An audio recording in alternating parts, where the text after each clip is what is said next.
Welcome back to Community Conversations. I'm your host, Steve Mantis, and my guest today is Don Rusnak, our Member of Parliament for Thunder Bay Rainy River. So Don, we only have 9 minutes left. There's so much we got. So you talk about the tools and how to build capacity. And in the last show, we talked about your interest in city planning and a connection to justice and criminal justice. And it puts me to mind in terms of how we have developed patterns that sometimes take power away from the people that we're helping.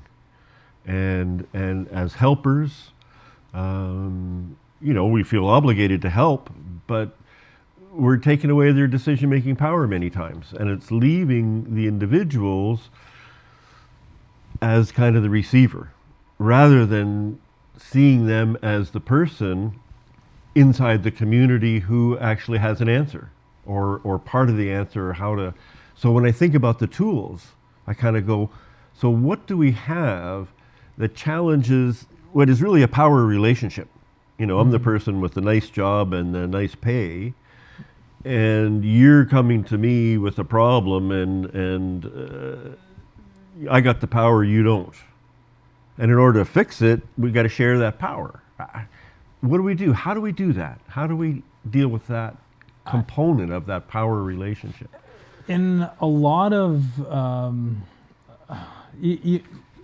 talking about Indigenous communities, talking about people that are facing a power imbalance, I think that one of the things our government is doing is looking at a guaranteed income, or looking at ways to get individuals to a certain level and even out that power imbalance, right? No one wants to be homeless on the street with an addiction, right? No kidding. To level that out is one thing I know our health minister is doing, is working with the provinces to spend money on mental health and addictions, working with the provinces to spend money on home care.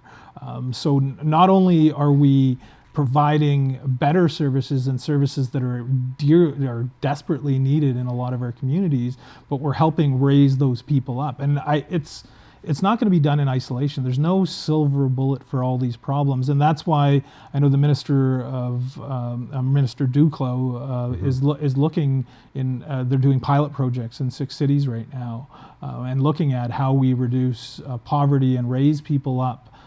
So we don't have a class that, and it sounds like a utopia, right?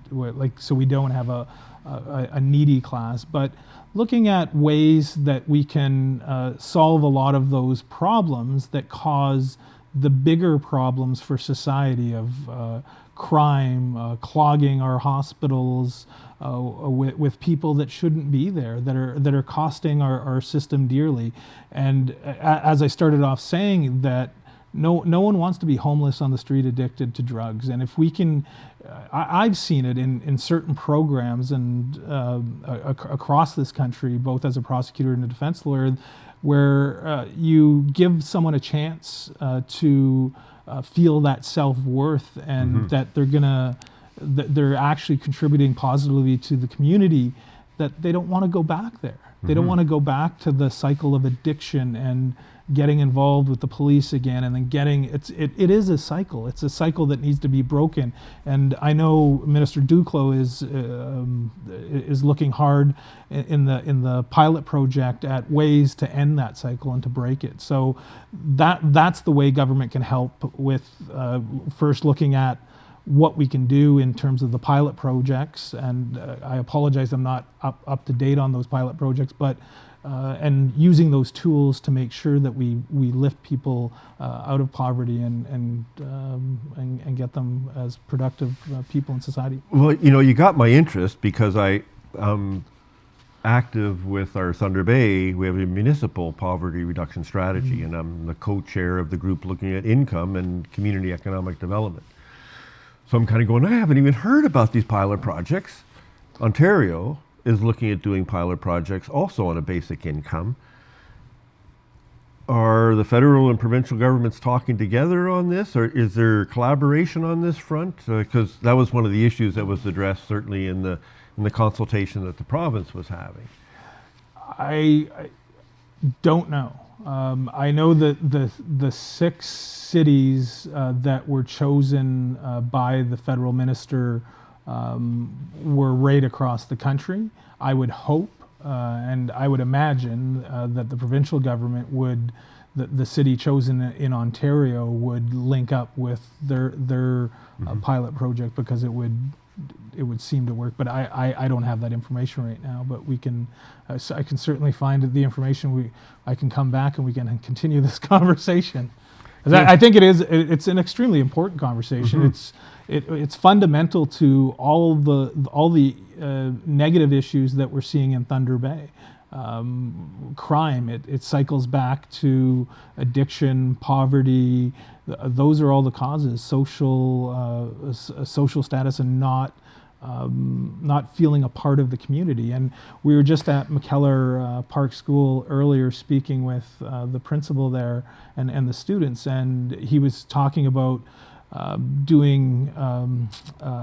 inviting the families in the neighborhood in to make it feel like a community. And they'd been getting really positive feedback from doing those community sessions instead of doing the regular formal parent-teacher interviews, because if you actually have a community, people know each other, and you're creating a safer place, because if you see someone that's not part of the community, you go, oh, I don't recognize that person, and you approach that person, and maybe that person's there for not a good reason, or maybe you just introduce that person to the community. But I think really we need to get back to some of the fundamentals that were there years and years ago, that we need to live in communities and really have as those centers of communities areas of education and public. How do we move towards that? What role does the federal government have? I mean, we're way up here in communities. There's a whole bunch of them in Thunder Bay. We're far away from each other there. What role can the federal government play? Well, just in the next minute, that's all we've got. Yeah. Okay. Well, I had this discussion about. And I think we had this discussion last time about the downloading, and yes. Saying that bureaucrats in Ottawa aren't the best place to make decisions for the municipalities, and that's not going to change. The municipalities are the best place. So that's part of my role, to listen to those good ideas in the communities and bring them back up. We're not unique, right, in this with the problems we have, but we are unique. At the same time, each neighborhood's unique. So I need to listen to the uniqueness, but also I need to reach out to my colleagues from across the country who have similar issues. And I know there's strength in numbers in caucus, right? And I find being part of the rural caucus, we have a lot of the same issues in terms of the riding I represent as MPs from other areas. And there's strength in numbers in caucus, and getting those good ideas to government with numbers is the way that I do my job. And that's a good note to end on. We're out of time. I want to remind folks that you can find us on Facebook, Community Conversations, and we post the shows on YouTube. We're always looking for your feedback and ideas. Thanks so much, and stay safe.